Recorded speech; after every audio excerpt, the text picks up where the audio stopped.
In this video, I'm going to show you all how I painted this painting using the 4-step process that I use to paint.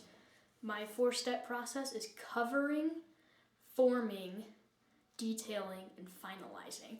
And I'll show you the results of each one of those layers of paint. Enjoy, and let's get right into it.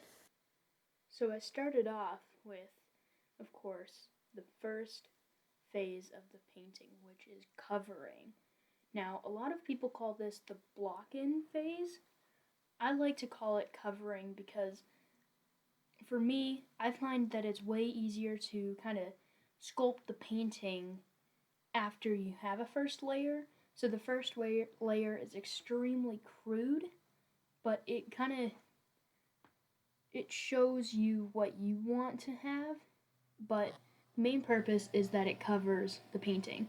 And it can be really easy to start, even if you have a mindset of, okay, this is going to be a simple base layer.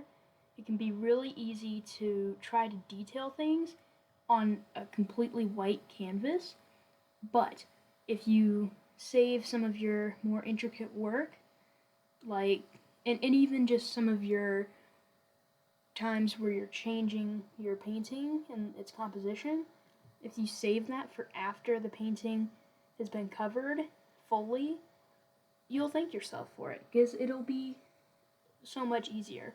And some people like to tone their canvases.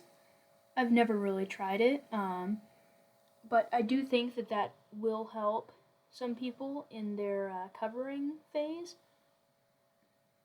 And ultimately,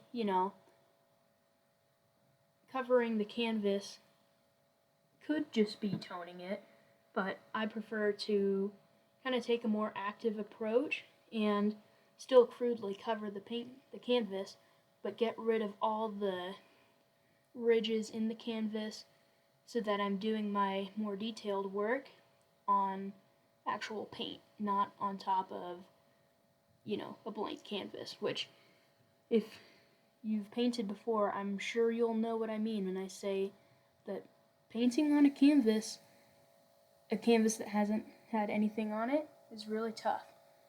So this is the basic underlayer where I covered the entire canvas. So now I start the forming phase. And so in the forming phase, kind of the big takeaway that I've had over the past few months is that this is where you truly start to build up the depth of the painting. And what I mean by that is literal depth. When you paint many, many layers of paint, the under layers actually do show through, and it adds to the effect of your painting. For example, the Mona Lisa, who looks like she's always smiling directly at you, that's because there are like 30 layers of paint in the painting. And what that means is that the top layers kind of show through, are transparent, and the bottom layers show through. So by building up layer upon layer upon layer, even if the forming phase doesn't really seem like too much, especially if, like in this painting, you didn't really have much to change, you still are building up layers, and it's important to do that. For example, this whole time, I went seemingly nowhere with my painting. Like, I didn't seem like I was making any progress, and I didn't feel that way. I didn't feel like I was making any progress either. But in the end, I'm glad that I did spend many hours painting this middle layer because it really eventually showed through and made the painting that much better because of it. And of course, had to change the color of the beach. It was looking horrendous before, and that made a massive difference. But that's what you can do in the forming phase of the painting. You can change things because you're not going to be worried about going over some details you have.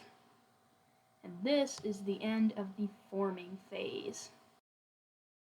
So then the next thing to do, detail, everyone's favorite.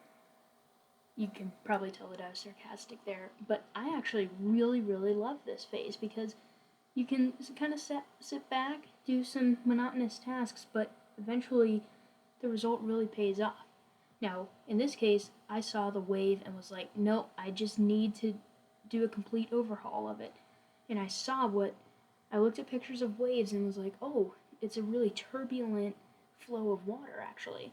So I made some jagged lines in the wave, and then I was like, well, actually, no, that's way too jagged. So I blended it out, and the ending result was so amazing. Like, I loved how it was, and I didn't think that it would actually end up being that good. But you can see here that the layers below it, the layers of paint actually are showing through, and that really adds to the effect. So now that I'm detailing, I kind of have to really think about all of the colors that I'm placing down. Now, typically, you get more and more contrast as you build the painting, which is why you'll see me adding more white.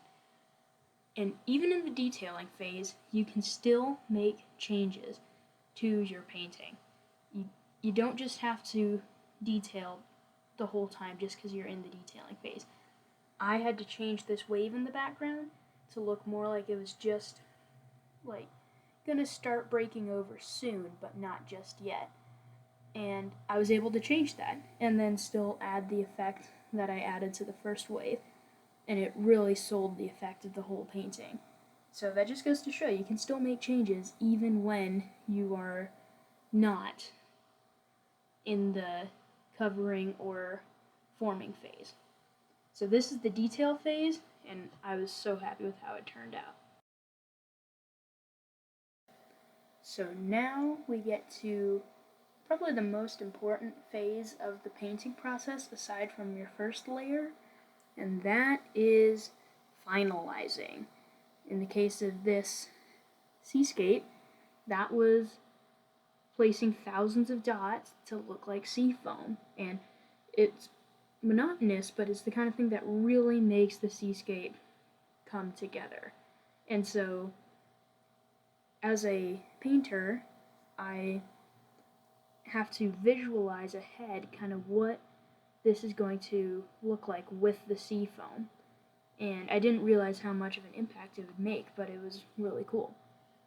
And so a lot of you may think that this is detailing, but this is why the reason I call it finalizing is because it ultimately, this is a final detail.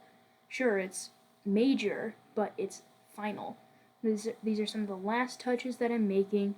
Sure, it took a while, but it's one of the last touches that I make to the painting. And it really is kind of like the cherry on top.